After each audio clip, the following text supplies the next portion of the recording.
Hello everyone, ನೀವೇನಾದರೂ ಕಮ್ಮಿ ಬಜೆಟಲ್ಲಿ ಒಂದು ಒಳ್ಳೆ ಡ್ರೆಸ್ ಹುಡುಕ್ತಿದ್ರಾ? ಹಾಗಿದ್ರೆ ಈ ವಿಡಿಯೋ ನೋಡಿ.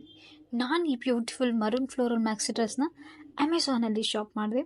ಅದು ಜಸ್ಟ್ ₹399ಗೆ. ಸ್ವಲ್ಪ ಭಯ ಇತ್ತು, ಮೆಟೀರಿಯಲ್ ಹೇಗಿರುತ್ತೋ ಏನೋ ಅಂತ. ಬಟ್ ನಿಜವಾಗ್ಲೂ ಮೆಟೀರಿಯಲ್ ತುಂಬ ಚೆನ್ನಾಗಿದೆ. As you can see, it's very stylish and grabs everyone's attention. ಈ ಡ್ರೆಸ್ ಮೆಟೀರಿಯಲ್ ಸೂಪರ್ ಸಾಫ್ಟ್ ಆಗಿದೆ and it's very comfortable to wear. ಈ ಡ್ರೆಸ್ ನೆಕ್ ಲೈನ್ ಬಂದು ವಿ ನೆಕ್ ಡಿಸೈನಲ್ಲಿ ಕೊಟ್ಟಿದ್ದಾರೆ ಆ್ಯಂಡ್ ಇದಕ್ಕೆ ಹಾಫ್ ಸ್ಲೀವ್ಸ್ ಕೂಡ ಇದೆ. ನಾನು ಆರ್ಡರ್ ಮಾಡಿದ್ದು ಎಮ್ ಸೈಜಲ್ಲಿ. ಸೈಜ್ ಅಂತೂ ಫಿಟ್ ಆ್ಯಂಡ್ ಪರ್ಫೆಕ್ಟ್ ಆಗಿದೆ, ಎಲ್ಲೂ ಕೂಡ ಲೂಸ್ ಅಂತ ಅನಿಸಿಲ್ಲ. ಈ ಡ್ರೆಸ್ನ ನೀವು ಎವ್ರಿ ಡೇ ಕೂಡ ಯೂಸ್ ಮಾಡ್ಬೋದು ಆರ್ ಕ್ಯಾಶುವಲ್ ವೇರಾಗಿ ಕೂಡ ಯೂಸ್ ಮಾಡ್ಬೋದು. So if you are looking for a cute affordable maxi dress, definitely check this one out. It's a total steal. ಈ ಡ್ರೆಸ್ ಲಿಂಕ್ ನಾನು ನನ್ನ ಅಮೆಝಾನ್ ಹೈಲೈಟ್ಸಲ್ಲಿ ಮೆನ್ಷನ್ ಮಾಡಿರ್ತೀನಿ, ಹೋಗಿ ಚೆಕ್ ಮಾಡಿ. Don't forget to like and follow for more videos. Bye.